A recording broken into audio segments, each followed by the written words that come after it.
অতীতের কাজা নামাজ কিভাবে আদায় করব? ফজরের সালাতের সময় রাতের পোশাক পরিবর্তন করা জরুরি কি না? অসুস্থতা থেকে মুক্তি লাভের জন্য রোজা মানত করা যাবে কি না?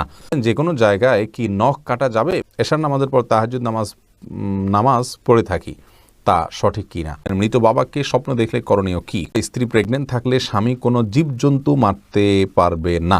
নামাজের পর কি আমল করতে পারি? নামাজের মধ্যে তাশাহুদ পড়ার সময় তর্জনী আঙ্গুল উঁচু করার বিধান কি? বিয়েতে মেয়েদের সাজগোজ কেমন হওয়া উচিত?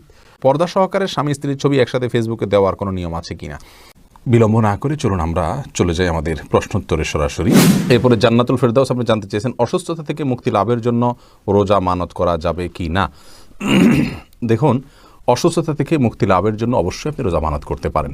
যে কোনো কাজের জন্যই মানত করা যেতে পারে। তবে হ্যাঁ, মান্নত এটা খুব বেশি প্রশংসনীয় কাজ নয়, বরং একজন মুসলিম হিসাবে আমাদের যে জিনিসটি করা উচিত তা হলো, আমি অসুস্থ আছি, আল্লাহ রব্বুল আলমিনের রহমত প্রাপ্তির আশায় একটু আমল করলাম, একটু নফল রোজা এমনিতে রাখলাম, তাহলে সেটা হবে আমাদের জন্য ভালো এবং উত্তম কাজ। কিন্তু যদি আমাদের অসুস্থতাজনিত কারণে আল্লাহ রাব্বুল আলামিনের কাছে এভাবে মানত করি, আল্লাহ আপনি সুস্থ করে দিন, আমি রোজা রাখবো, তাহলে সেটা জায়েজ আছে। কিন্তু এভাবে না করে আগে থেকে রাখা উচিত।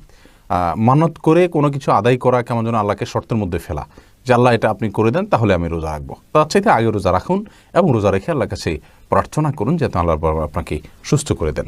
বাকি মানত করা জায়েজ আছে, কোনো অসুবিধা নেই। মাইনুদ্দিন মান্না আপনি জানতে চেয়েছেন মৃত বাবাকে স্বপ্ন দেখলে করণীয় কি কোরআন সুন্নাহর আলোকে?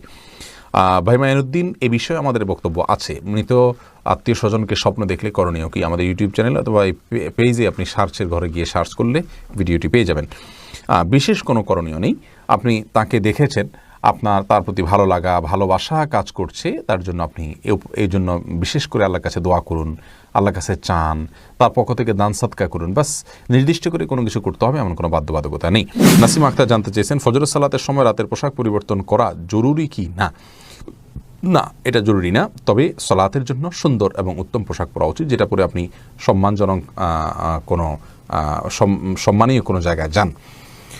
যে পোশাক আপনি একান্ত বেডের জন্য ইউজ করেন সেটা পরে আল্লাহর সামনে দাঁড়ানো উচিত নয়। আল্লাহ তাআলা কোরআনে বলেছেন, ইয়া আইয়ুহাল্লাযীনা আমানু খুযু যিনাতাকুম ইনদা কুল্লি মাসজিদ, হে ঈমানদাররা তোমরা প্রত্যেক সালাতের সময় সৌন্দর্যকে গ্রহণ করো, অর্থাৎ সৌন্দর্য অবলম্বন করো, সাজগোজ করো। অতএব সেই সাজগোজ আমাদেরকে করতে হবে। সাজগোজ বলতে সুন্দর পোশাক পরিধান করতে হবে। রাতের পোশাক পরে সালাত আদায় করলে সালাত হয়ে যাবে, হবে না এমন কোনো কথা নেই, কিন্তু সালাতের জন্য সুন্দর এবং মার্জিত পোশাক পরা হলো উচিত। হারিস ইসলাম জানতে চেয়েছেন নামাজের পর কি আমল করতে পারি?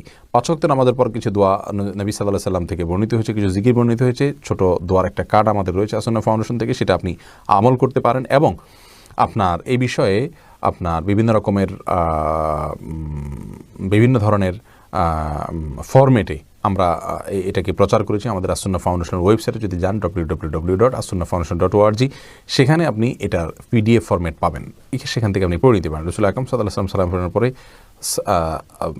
বুখারী বর্ণনা অনুযায়ী একবার আল্লাহু আকবার বলতেন, আবার বুখারীর একই বর্ণনাকারী আব্দুল্লাহ ইবনে আব্বাস রাদিয়াল্লাহু তাআলা আনহু অন্য বর্ণনা অনুযায়ী তিনি 3 বার ইস্তিগফার করতেন, আস্তাগফিরুল্লাহ আস্তাগফিরুল্লাহ আস্তাগফিরুল্লাহ, এরপর আল্লাহুম্মা আনতাস সালাম ওয়া মিনকাস সালাম তাবারাকাল জালালুল ইকরাম, এটা পড়তেন। একবার সূরা ইখলাস, সূরা ফালাক, সূরা নাস পড়তেন, একবার আয়াতুল কুরসি পড়তেন এবং আরও বেশ কিছু দোয়া আছে সেগুলো পাঠ করতেন। সানাউল্লাহ সানা আপনি জানতে চেয়েছেন যে কোনো জায়গায় কি নখ কাটা যাবে, বাথরুমে কি কাটা যাবে?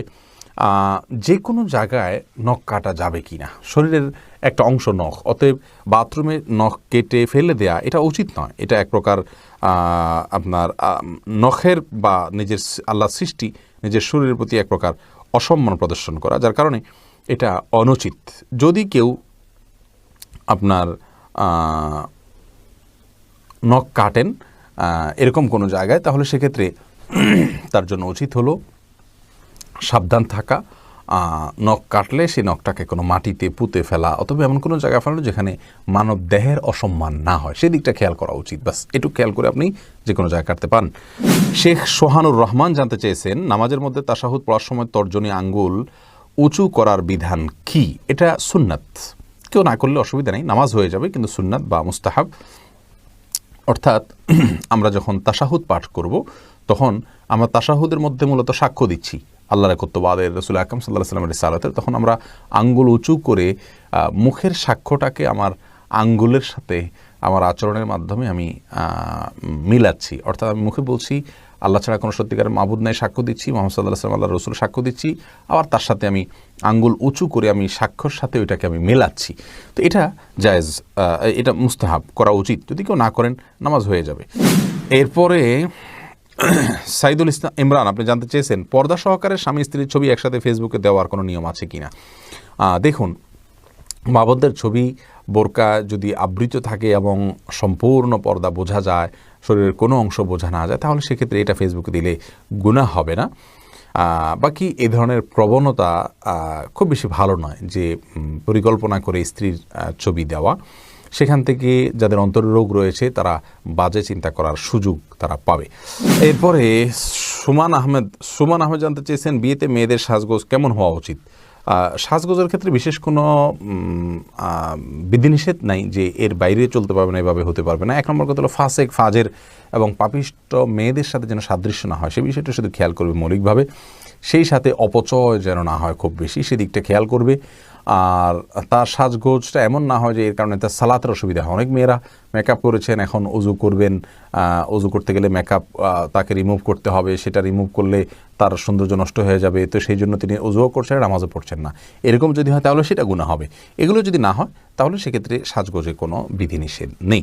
সোহেল রানা আপনি প্রশ্ন করেছেন অনেকে বলে স্ত্রী প্রেগনেন্ট থাকলে স্বামী কোনো জীবজন্তু মারতে পারবে না, যেমন মশা, মাছি, ছারপোকা ইত্যাদি, মারলে আগত সন্তানের অমঙ্গল হবে। এটা কি সঠিক? না ভাই সোহেল রানার সম্পূর্ণ ভিত্তিহীন কথা, এবং কোরআন এবং হাদিস এই ধরনের কোনো কথা নেই। প্রচুর পরিমাণে ভিত্তিহীন কথা এবং প্রপাগান্ডা আমাদের সমাজে প্রচলিত আছে, অনেক কুসংস্কার আমাদের সমাজে প্রচলিত আছে। তার মধ্যে থেকে এটা একটা, স্ত্রী প্রেগনেন্ট থাকলে স্বামীর জন্য কোনো করণীয়, মুরগি জবাই করতে পারবে না, এটা করতে পারবে, এটা করতে, এরকম কোনো কথা নেই। এগুলো সম্পূর্ণ বানানো কথা। সোহাগ আপনি অ্যাডি থেকে জানতে চান অতীতের কাজা নামাজ কীভাবে আদায় করব।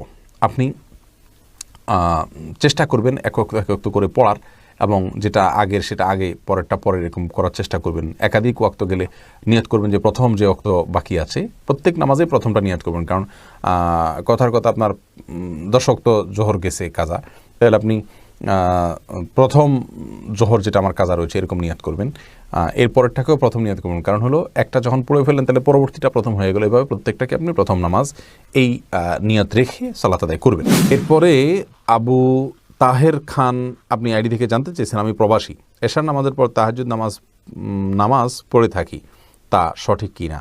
এশার নামাজের পর তাহাজ্জুদ পড়া যায়, আমরা অনেকেই যাই না। তাহাজ্জুদের জন্য অনেকে মনে করে যে ভোর রাত জরুরি, ভোর রাতে তাহাজ্জুদ পড়লে বেশি উত্তম, সন্দেহ নাই। কিন্তু এশারের সালাতে সালাম ফেরানোর পর থেকে কিন্তু আপনি তাহাজ্জুদের নিয়তে সালাত পড়তে পারেন। 2 রাকাত করে আপনি যত খুশি সালাত পড়লেন, এরপরে বিতির পরে আপনি শুয়ে গেলেন। এটাও ইনশাআল্লাহ কিয়ামুল লাইল বা রাত জেগে যে সালাত আদায় করা তার সওয়াব আপনাকে এনে দিবে। যদিও মূল তাহাজ্জুদ, হুজুদ শব্দের অর্থই হলো ঘুম থেকে উঠে সালাত আদায় করা। অতএব আপনার তাহাজ্জুদ এটা হবে ঘুম থেকে উঠে সালাত আদায় করলে, সেটা হলো প্রকৃত তাহাজ্জুদ এবং তাহাজ্জুদের মূল ফরম্যাট। কিন্তু এশার সালাতের পরে তাহাজ্জুদের নিয়ে সালাত আদায় করেন, সেটা তার কারণে আপনি কিয়ামুল লাইলের সওয়াব পাবেন ইনশাআল্লাহ বিইذনিল্লাহ। না ইমাম আছে কেন ভালো, অন্তত এটা চালু রাখা উচিত।